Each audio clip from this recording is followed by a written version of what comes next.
Antonio es, como les decía, catedrático de Historia en la Universidad de Pensilvania, con sede en Filadelfia, UPenn, ¿no? Uno de los principales estudiosos de historia moderna de España y su imperio.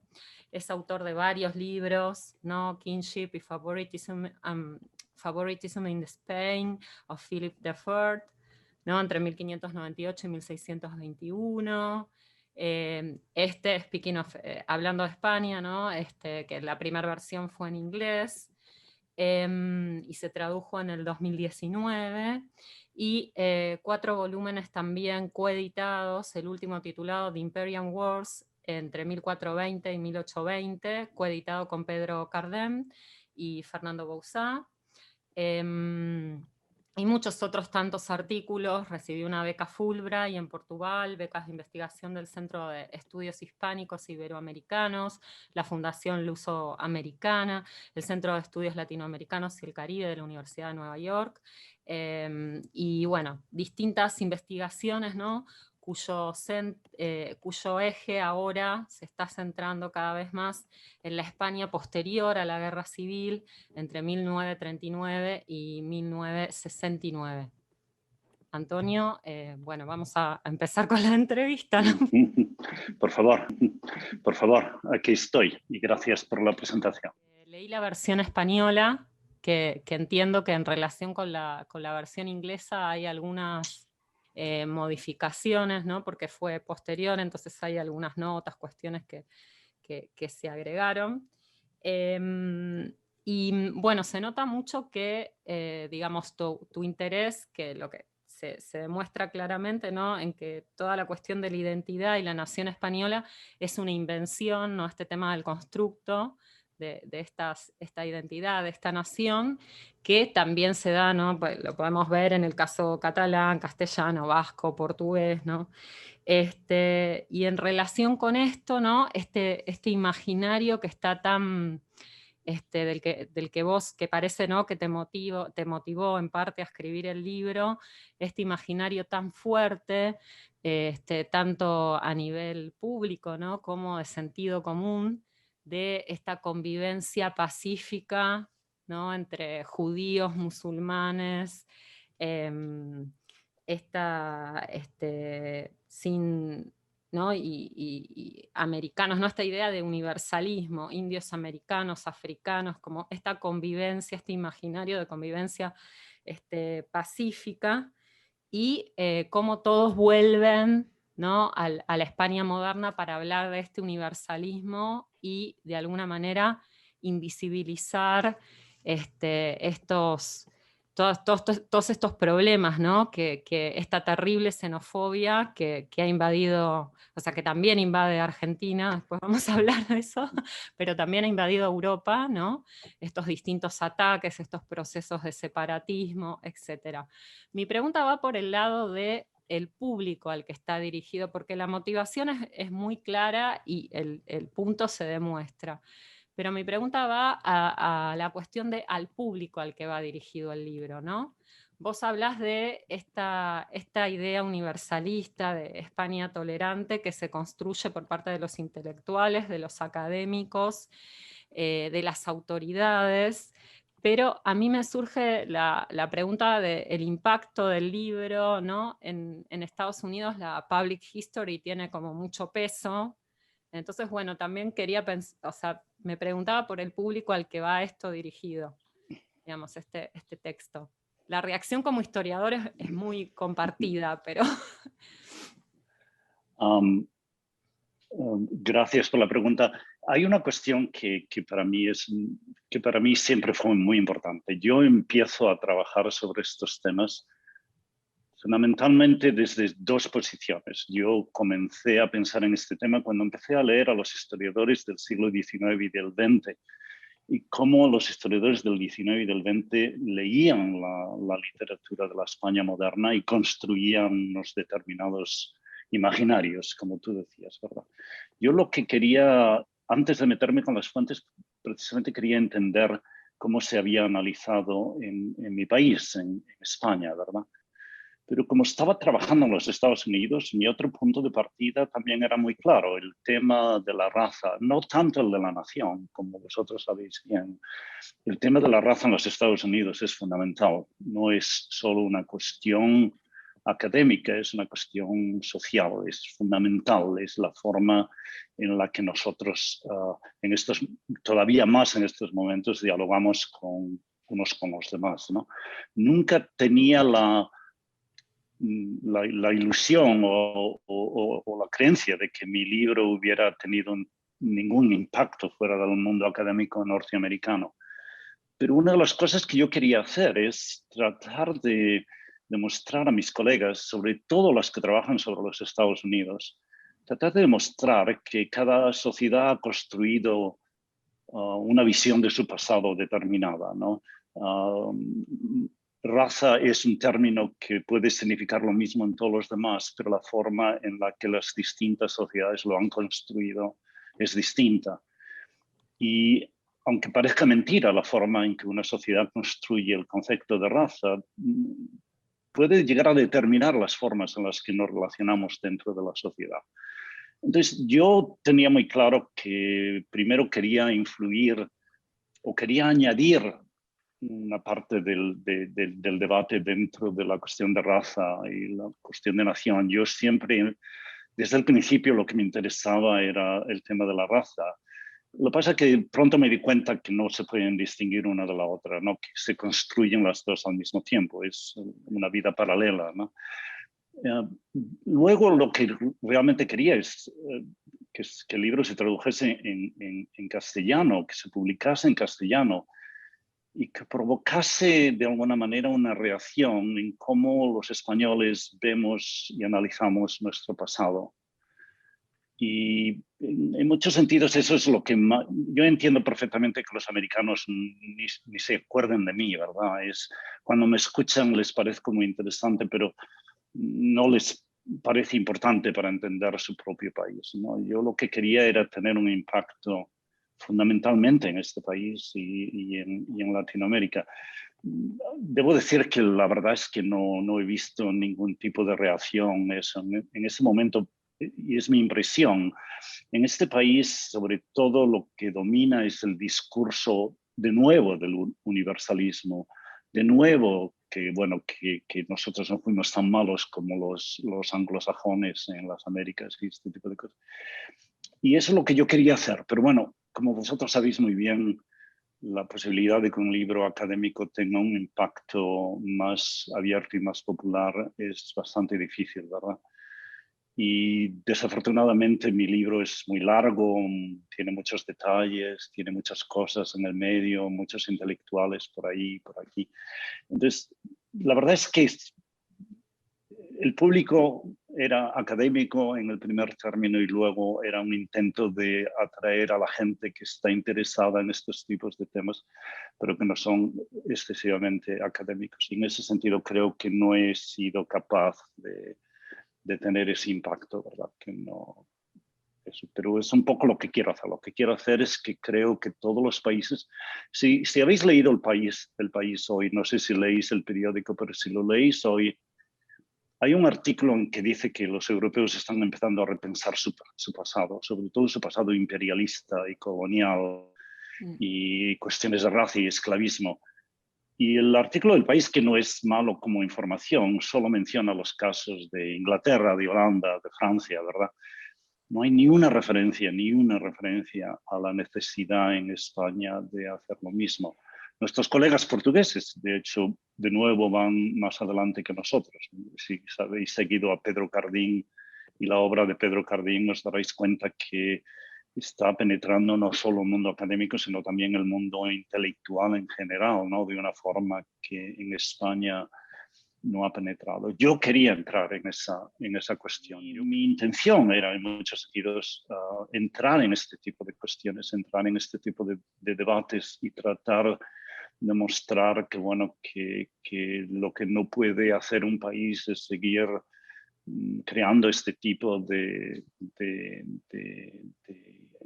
idealizaciones de un pasado, ¿no? Porque eso nos obliga.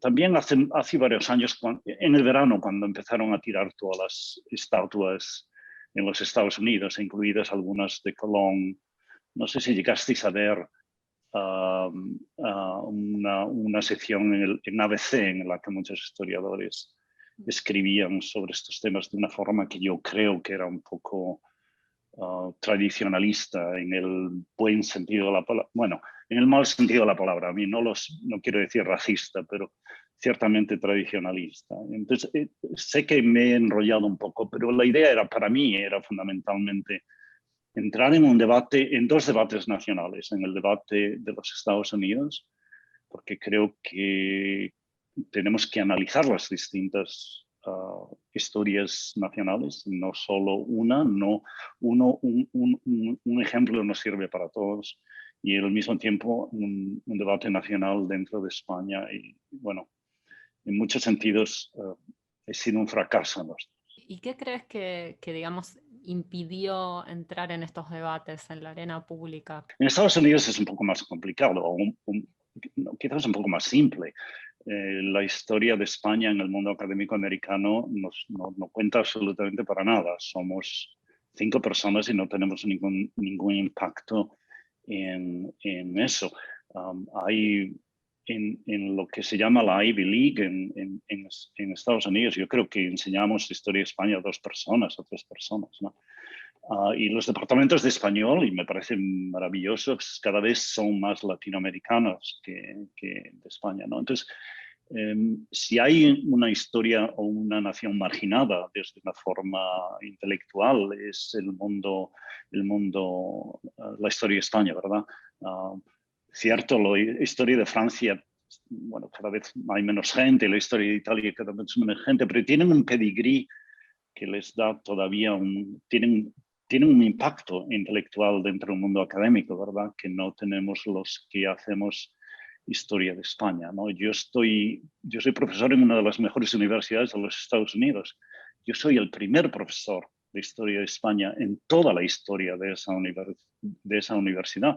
Y mi universidad fue fundada en el siglo XVIII, no hace 2 décadas, ¿verdad? Entonces, es para que os deis una idea de la situación. Yo estoy pensando cada vez más, no voy a volver a escribir una palabra en inglés, voy a intentar seguir publicando en español y este tipo de cosas. Y en la cuestión y esto lo digo con una cierta tristeza, en la cuestión de España, en España no he podido entrar a este debate porque yo soy una persona que está en los márgenes de los debates en España, ¿verdad? Yo trabajo, vivo y escribo en los Estados Unidos, no en España, y es muy difícil penetrar un mundo académico desde fuera, muy difícil. Por lo menos para mí ha sido muy difícil. No sé si es que yo soy un poco, personalmente no me mezclo con la gente tanto como otra gente, pero yo creo que un poco el problema es que también en el mundo académico español hay un cerrajón, no total, desde luego, ¿no? Tenemos a Fernando y a mucha otra gente que son... Ayer cené con Mercedes García Arenal, no estoy diciendo que todo el mundo, ¿no? Pero hay una cierta cerrajón intelectual, creo, a este tipo de temas, ¿no? En España hablo más con la gente que hace Latinoamérica, aunque parezca una contradicción, con la gente que trabaja sobre el periodo que yo creí que era un especialista, ¿no? Por ejemplo. ¿Sabe cómo se recibió el libro en Francia por gente como Bernard Vincent, Frédéric Chob, Joseph Pérez? Porque Joseph Pérez escribió sobre la leyenda negra, sí, o Bartolomé Benassar incluso, que estaba vivo todavía. Sí, no tengo ni idea. Y uno de los que has mencionado, Jean-Frédéric, es muy buen amigo, pero recuerda que él ha escrito también un libro más o menos al mismo tiempo, el tema de la consideración política de la raza, que en ciertas maneras es un poco lo que yo intentaba hacer, ¿no? Pero no sé qué reacción ha habido en Francia, Bernard Vincent. Yo creo que en muchos sentidos, mi libro también cae un poco fuera de los distintos campos de especialización, ¿verdad? Yo no trabajo solo sobre judíos y moriscos o sobre los esclavos negros. Yo intento plantear la situación de una forma más global, ¿no? Y Y he leído algunas, yo soy de esos que no lee mucho las reseñas, pero he leído algunas reseñas en este país que fueron muy interesantes, otras reseñas que no, creo que no entendieron, no solo que no entendieron, sino que la respuesta a mi libro es volver a lo mismo al... Bueno, yo en cierto sentido soy también de los que colaboro con el odio al imperio y al pasado español y ese tipo de cosas, ¿no? Que los españoles siempre hemos sido españoles desde la noche de los tiempos, desde Tubal, perdón. Ayer me reía mucho porque era un poco eso, ¿no? Entonces, yo creo que hay una suerte de... que hay un poco... La gente, algunos leen mi libro como un libro de síntesis y os prometo que no es un libro de síntesis, es un libro de investigación en la que yo he mirado 1.000.000 de papeles, ¿no? Y he tratado de construir lo que yo creo que es como se debe analizar estos temas, ¿no? Pero yo creo que es un poco también eso, ¿no? Que hay cierta tendencia a valorar mi texto como una cosa que no cabe en ninguno de las cuadrículas, ¿no? Cuando publiqué el libro, a los pocos meses hubo una reunión en Lisboa para discutir mi libro, en los que estaban historiadores tan grandes como Antonio Manuel España, que Fernando nos mencionaba ayer, y estaba también varios colegas españoles, incluidos, bueno, me acordaré, pero en ese sentido el debate fue fascinante para mí, porque había catalanistas, gente experta en historia de Cataluña, gente experta en historia vasca, pero no, casi nadie relacionado con el tema de la evolución del concepto de raza, con el esclavismo y este tipo de cosas, ¿no? Entonces, yo creo que si en Estados Unidos a alguien le llama la atención mi libro, lo hace por mis estudios sobre el tema de la raza. En España tienden más a mirar el tema de la nación y este tipo de cosas, ¿no? Quería aprovechar que lo tenemos a José Luis Villacañas, bien metido en el ámbito hispano. y no, quería aprovechar para preguntarle, digamos, cómo ve él este debate sobre la raza y la nación española y el tema de la identidad y demás, pensando, ¿no?, en la conferencia que él abrió sobre el tema de la memoria pública y la memoria de los pueblos, si acá había alguna diferencia o no. Muy buenas tardes. Hola. Es un placer estar de nuevo, ¿no?, con este grupo tan estimulante. Sí, yo escuchaba a Antonio, a quien conocía de lecturas, pero no había nunca mirado. Escuchaba a Antonio y de un modo u otro, ¿no?, comparaba con mi respuesta a Elvira Roca Barea, y con la misma tristeza implícita que decía Antonio, o que en cierto modo subyacía la posición de Antonio, yo puedo igual invocar mi propia experiencia, pero en un sentido inverso, ¿no? Mi tristeza consiste en que, bueno, he podido publicar estudios más, creo que más académicos, ¿no?, sobre la historia de España y en cierto modo en monarquía hispánica, sobre el momento oficial, ¿no?, de la fundación del Estado, que han funcionado regular, podríamos decir, nunca han pasado de la primera edición, ¿no? Pero, sin embargo, la respuesta que le di a Roca Barea, y con un libro, Imperiofilia, que es un libro de combate, no es un libro académico, ¿no?, pues el libro que me ha costado hacer 2 semanas, 3 semanas, pues ha tenido 7 ediciones también, ¿no?, y ha vendido 10.000 ejemplares, ¿no? Y en cierto modo esto es un poco, es la misma amargura que decía Antonio, pero en el fondo inversa en sus efectos, pero idéntica en sus causas, ¿no? Los libros académicos en España no hacen opinión pública, y solo si te bajas al ruedo y te vistes de torero para matar, ¿no? Y vas al campo de batalla, solo entonces estás en condiciones de intervenir un poco en la opinión pública, ¿no? Por supuesto, el libro de Roca Barea es una operación política,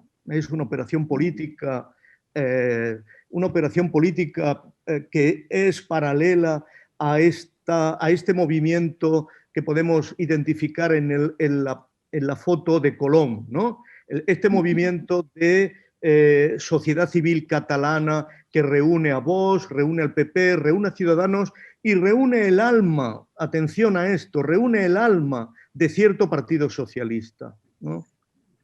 Borrell, por ejemplo, ¿no? Que en el fondo querían hacer frente a la posición política de Cataluña mediante este rearme específicamente político de autoestima española, ¿no? De autoestima española, además de autoestima imperial, ¿no? Con la finalidad de mostrar que los imperios son plurales, que los imperios reúnen heterogeneidades, son en el fondo elementos progresivos de la historia, elementos evolutivos que hacen evolucionar la historia. Por supuesto, todo esto era basura alt-right americana y posiblemente rusa, ¿no? Porque los únicos dos imperios que son bien tratados, además del español, es el imperio ruso y el imperio norteamericano. Pero, por supuesto, todos los demás son resentidos de la historia, ¿no? Que no están en condiciones de... esto fue una operación política y yo debo decir que el hecho de que mi libro haya funcionado, este libro, se haya vendido mucho es porque conectó también con una posición política, ¿no? El hecho de que en ese momento pues, estuviera Podemos, estuviera Más País, pues lo usaron en cierto modo como arma política también, ¿no? Aunque voluntariamente yo acepté que se usara como arma política. Por supuesto, el resultado ha sido catastrófico, ¿no? Porque durante 3 meses los diarios de la derecha no paraban de insultarme, bueno, con todos los calificativos habidos y por haber, ¿no? Pero bueno, esto sigue siendo este país que tiene una concepción belicista de las cosas, ¿no? Y no tiene esa dimensión. Pero bueno, es una experiencia posiblemente, como digo, interesante y simétrica la de Antonio en este caso. La Inquisición no tuvo el papel que se le concede, por lo menos por lo que sepa yo desde la historiografía francesa, como estructurante o prefiguración de un Estado hispánico. ¿Me he equivocado? No sé, no sé si te equivocas, si tienes que recordar que hace ya unos meses que no leo mi libro. Yo pertenezco a una escuela de historia moderna en la que estaba Pablo Fernández Albadalejo y Antonio Manuel España y eso, que tenemos mucho cuidado en hablar del Estado, del supuesto Estado, entre comillas, del periodo moderno como un aparato totalmente unificado y ese tipo de cuestiones. Y cada una del resto de las instituciones como participativas en la creación de este Estado unificado y en este tipo de cosas. Nosotros seguimos queriendo seguir utilizando términos como monarquía y como monarquía dinástica y como este tipo de cuestiones. Y en ese sentido, yo creo que hay que empezar a darse cuenta que no existen programas estatales muy claros sobre la construcción de una nación, sobre la construcción de un Estado y este tipo de cosas, ¿no? Y si lo decía en ese sentido, que no creo que debamos...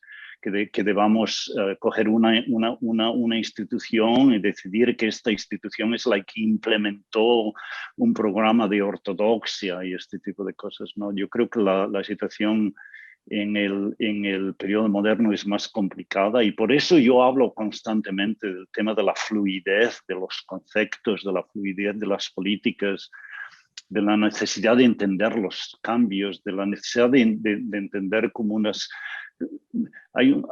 Hace unos meses un colega nuestro me preguntaba, bueno, pero el tema de hay que tener, ¿no crees, Antonio, que hay que tener mucho cuidado en decir que, bueno, que hay una clara dominación de una ideología y de una ideología única en el periodo moderno? Y yo le decía sí, precisamente, porque es enormemente complicado, no estamos hablando de los estados contemporáneos y eso.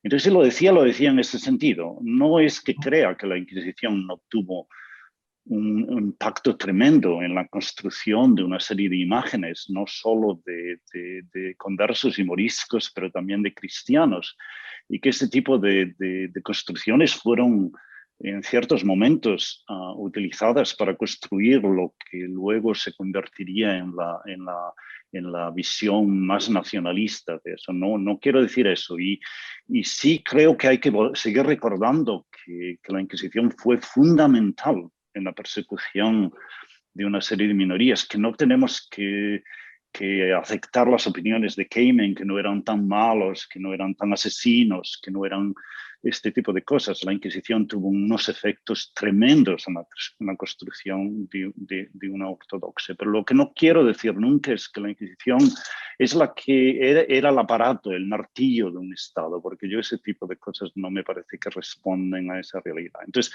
si lo he dicho en ese sentido, es lo que quería decir, y te prometo que no me acuerdo muy bien. Sí, sí, de acuerdo. No, me resulta perfectamente claro, y el mismo título de este coloquio, Monarquía Hispánica, estaba precisamente para no caer en esquematizaciones de formación. Exactamente, sí. Esto, por supuesto. Sí. Solo que la Inquisición es un caso un poco aparte. Es la única institución que precisamente obra en todas partes. Y José Luis, al empezar su conferencia... Sí, lo entiendo perfectamente, pero si recordáis algunos trabajos como de Contreras y este tipo de gente, ¿verdad? La Inquisición fue tan importante como instrumento de los conflictos locales como lo fue para la imposición de una ideología común, ¿verdad? Entonces, es un poco lo que hay que ver, ¿no? Es un poco lo que quería decir. Y recordar que yo no estoy intentando ver cómo las distintas instituciones respondieron a este tipo de temas, pero totalmente de acuerdo. La Inquisición y de ahí la religión es fundamental en la construcción de una idea de nación y ese tipo de cosas. Como decía de nuevo Pablo Fernández Albaladejo, católicos antes que ciudadanos.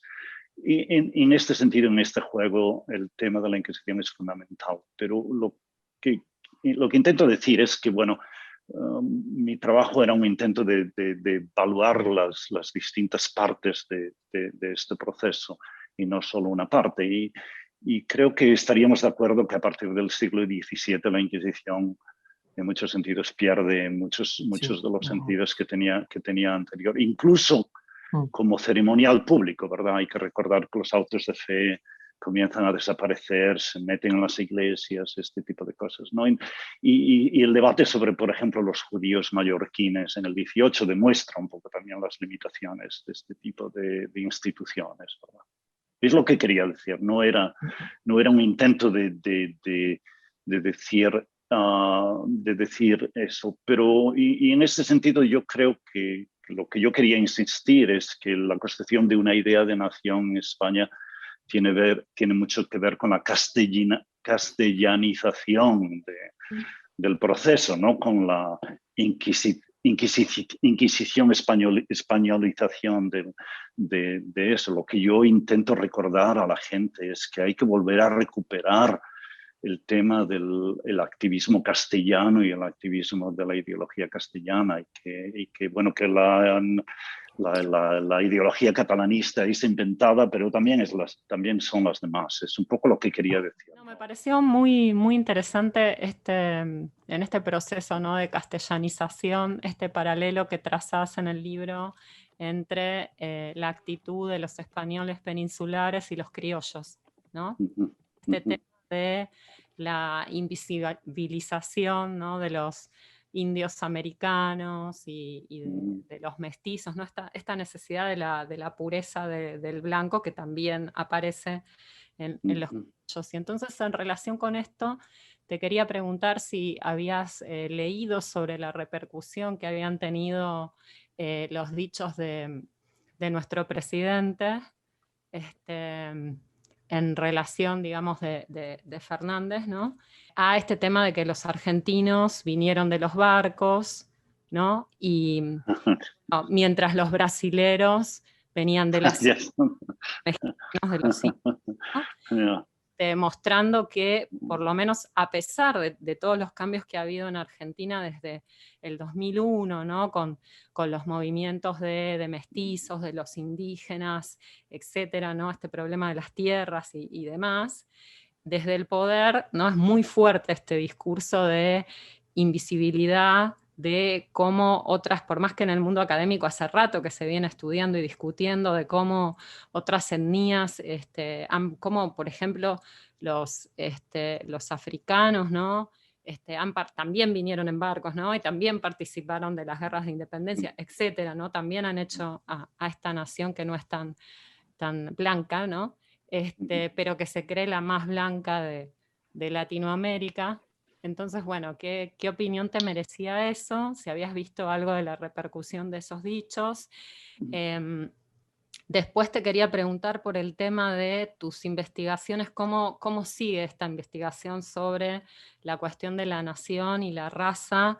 Porque tengo entendido que te vas orientando hacia el periodo franquista. Sobre las declaraciones de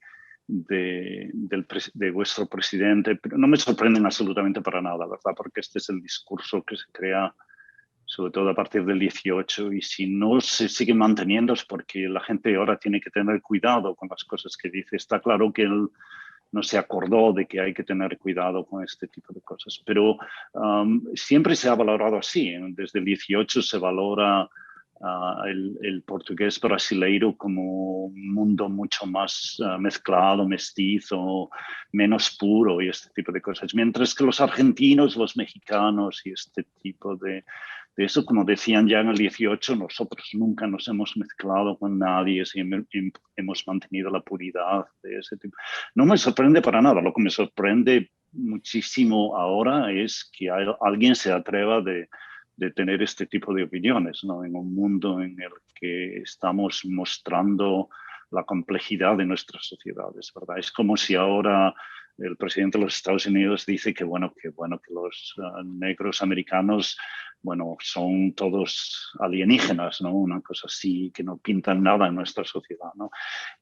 Son tipo de declaraciones que demuestran la incapacidad política de las élites blancas en la mayoría de nuestros países, ¿no? Esas cosas las dicen muchos políticos y muchos oficiales públicos en este país, en España, ¿verdad? Hay tonterías constantes sobre este tipo de... Sí, hace 2 años o 3 años, no recuerdo muy bien, el que era el ministro de Asuntos Exteriores en la Casa de las Américas, ¿no?, diciendo cosas muy similares a esto, ¿verdad? El tema de la raza hispánica y este tipo de cosas. Entonces, no me sorprende para nada. Bueno, me sorprende porque es un momento en el que hay que tener mucho cuidado con este tipo de cuestiones y eso es un poco lo que hay que hacer.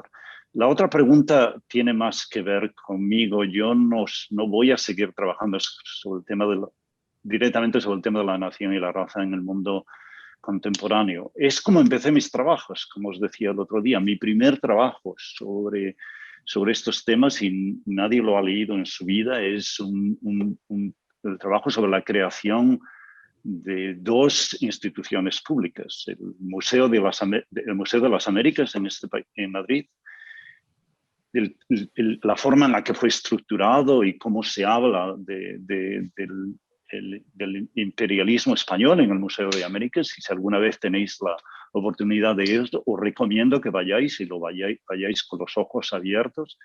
Y lo otro fue la creación del Instituto de Estudios Americanos en el CSIC, el Fernández de Oviedo, también en 1940, y cómo se presentó este tipo de cuestiones en eso, y como dentro tanto del Museo de América como la creación de la revista del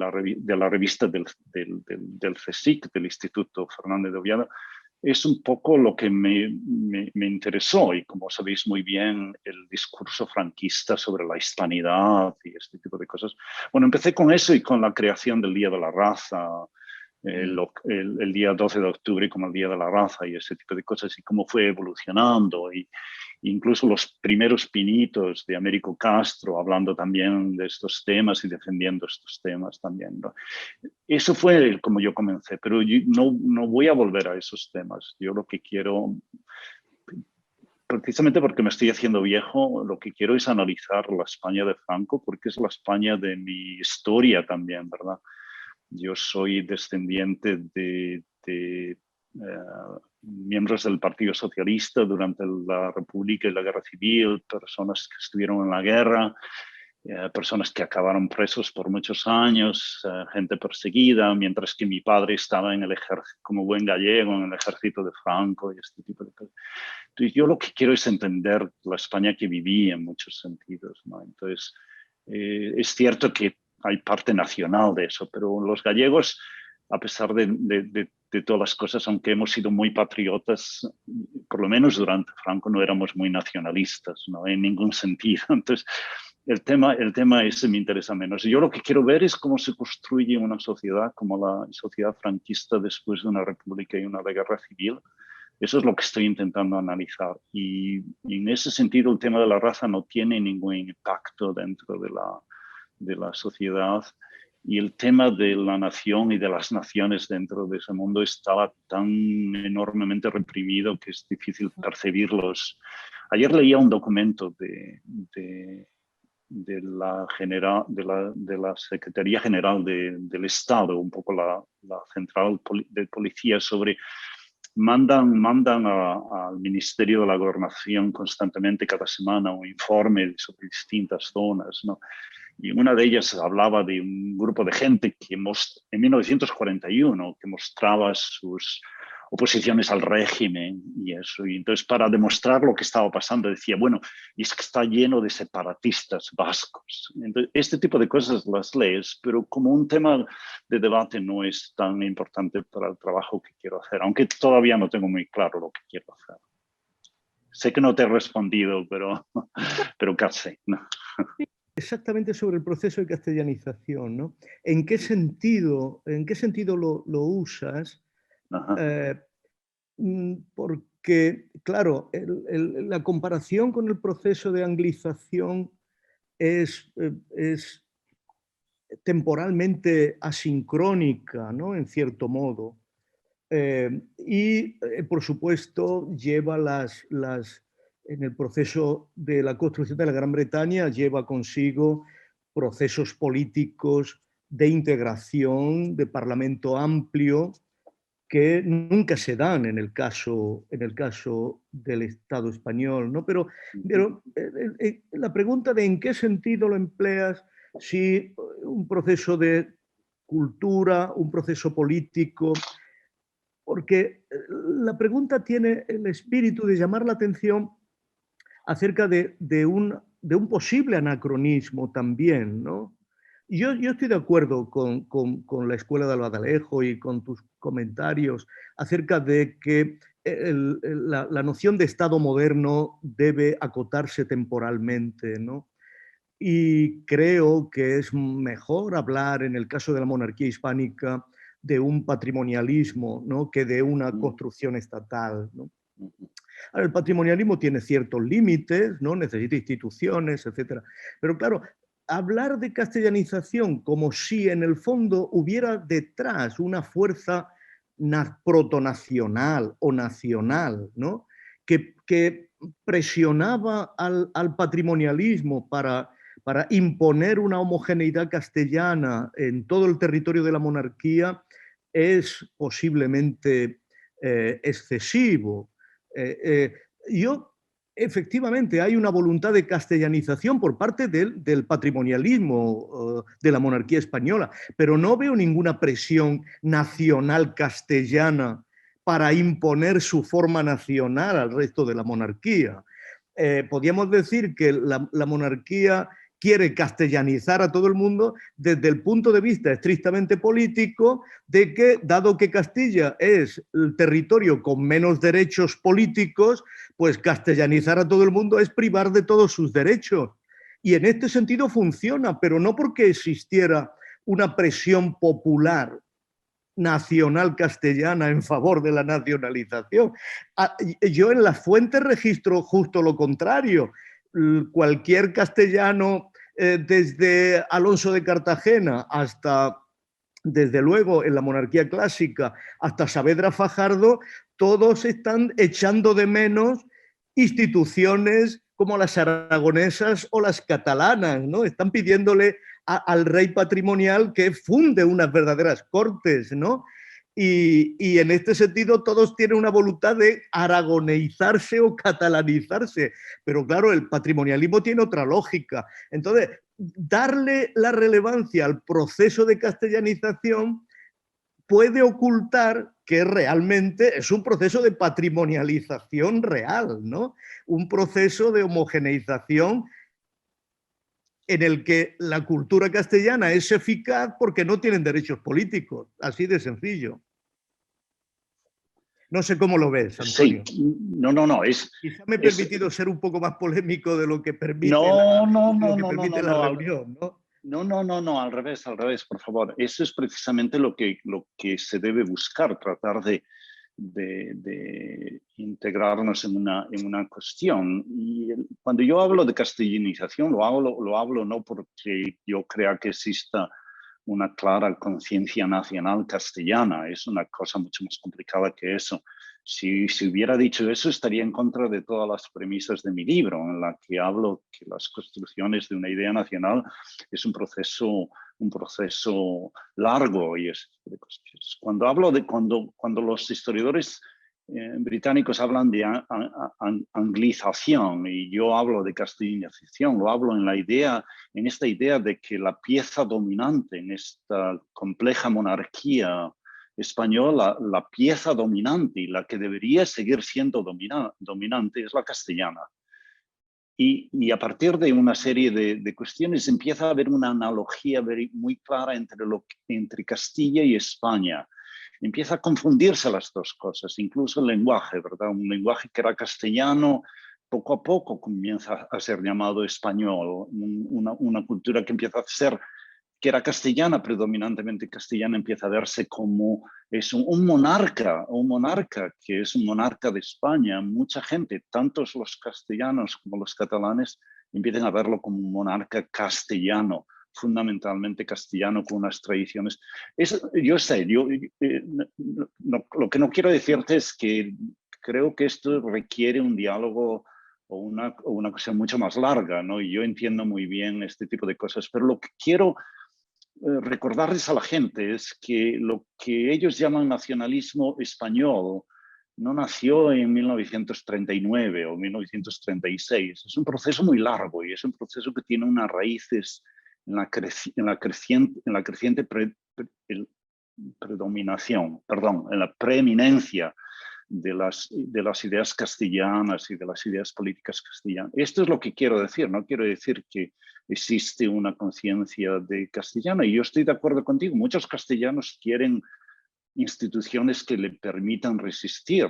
Yo soy de los que creo que las comunidades es precisamente no un intento de revolución burguesa, pero es un intento de crear un fuerte reino, ¿no? Un reino que pueda demostrarle al emperador monarca que tienen que contar con ellos, ¿no? Yo estoy totalmente de acuerdo contigo y que a muchos castellanos les gustan las instituciones aragonesas.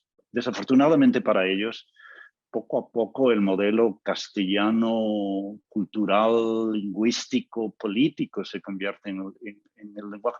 Y te recuerdo que la monarquía no empieza a utilizar este tipo de discursos hasta el 18, no tanto hasta antes, ¿verdad? Nadie está intentando obligar a nadie a aprender castellano hasta el 18, este tipo de cosas. La uniformización se produce cuando se produce una idea política de uniformización.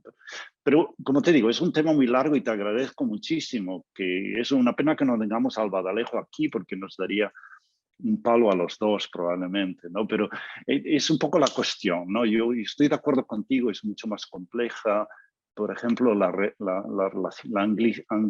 anglicización es distinta. La unión entre Escocia e Inglaterra es una unión parlamentaria y por eso ahora pueden pensar en la posibilidad de romperla parlamentariamente. Eso es lo que yo quiero recordarles a la gente, que hay que tener mucho cuidado cuando hablamos de los distintos casos, porque cada caso tiene una especificidad que permite entender el pasado, pero también permite en estos casos entender el futuro o el presente, ¿no? Pero yo estoy de acuerdo contigo, que hay que tener mucho cuidado con las cosas que dice y te prometo que utilizo castellanización en ese sentido, no como la presencia de una idea nacional castellana completamente consolidada. Pero muchas gracias, de verdad, no al revés. Creo que María Luz también quería hacer una pregunta. Sí. Estaba mal. Sí, primero felicitar a Silvina y a Renaud por el formato de esta entrevista, que me parece sumamente interesante porque nos ha permitido este intercambio tan interesante a la vez y conocer el otro Antonio Feroz que no conocíamos. Yendo al tema de la entrevista, no puedo menos que recordar mis lecturas de Américo Castro y Sánchez Albornoz. No puedo evitar hacer una referencia, lo lamento, irme tan atrás. No, al revés.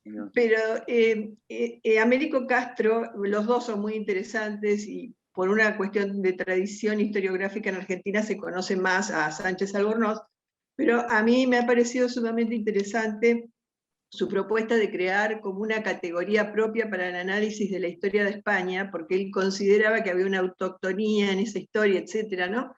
Pero yendo a lo que has planteado y a lo que se dice en el libro, concretamente, ¿te parece que esa convivencia entre cristianos, moros y judíos era una convivencia o era una coexistencia en función de ciertas necesidades, que no solamente había acuerdos, por supuesto que los había, y coincidencias, pero que también había algunas necesidades que, como el mismo Américo Castro dice, al final se rompen esos acuerdos porque triunfa una de las castas, ¿no? Quería saber tu opinión sobre esa diferencia entre convivir y coexistir. Yo soy una persona que nunca he creído este tipo de interpretaciones idealizadas de la situación en el periodo moderno. Nunca me ha gustado ni Albornoz ni Américo Castro. Me parece que estaban analizando la situación desde una...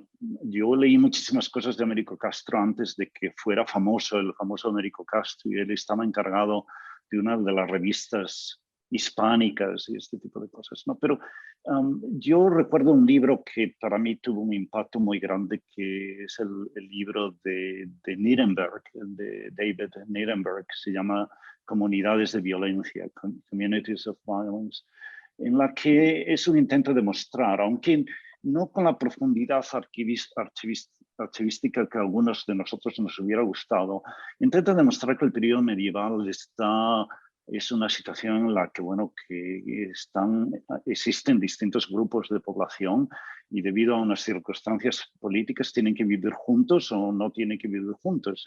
En algunos territorios las confrontaciones son más violentas, en otros territorios son menos violentas porque la conquista ha integrado a la gente de una forma mucho más clara, ¿verdad?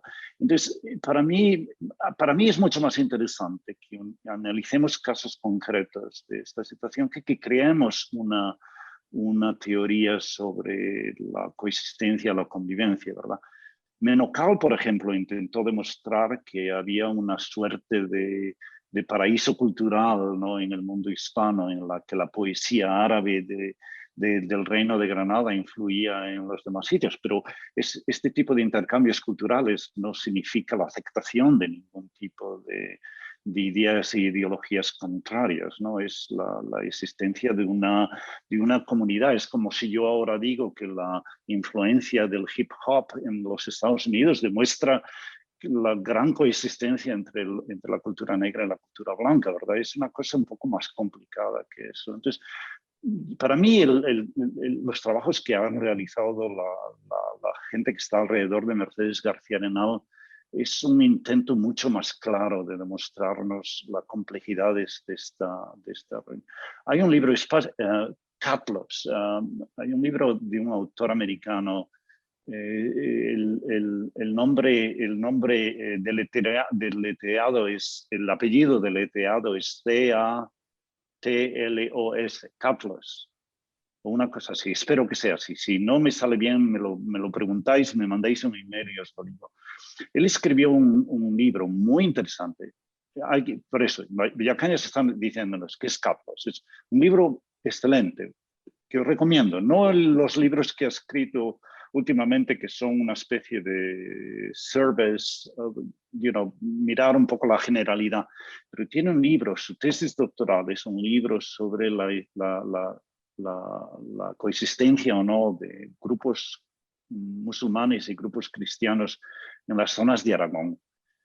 Y lo que hace muy inteligentemente es tratar de demostrar un poco lo que han hecho muchos sociólogos en sitios como la India y como Pakistán, ¿no? En Pakistán, en la que hay muchas etnias coexistiendo, muchas veces en periodo de paz y muchas veces matándose sin ningún tipo de control. Y él trata de ver, porque lo que analiza es un caso, si recuerdo bien, en el reino de Aragón, el otro en el reino de Valencia.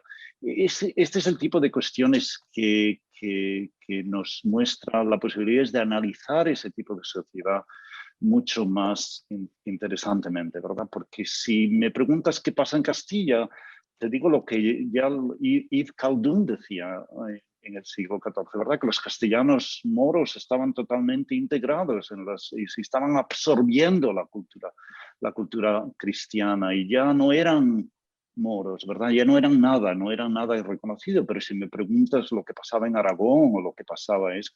Ayer hablando con Mercedes García Arenal me está diciendo que en 1613 la Inquisición descubre a moriscos que no fueron expulsados, recuerda esto, que no fueron expulsados, que supuestamente estaban totalmente integrados con libros escondidos y uno de ellos el Corán. En árabe, no en aljamiado, en árabe.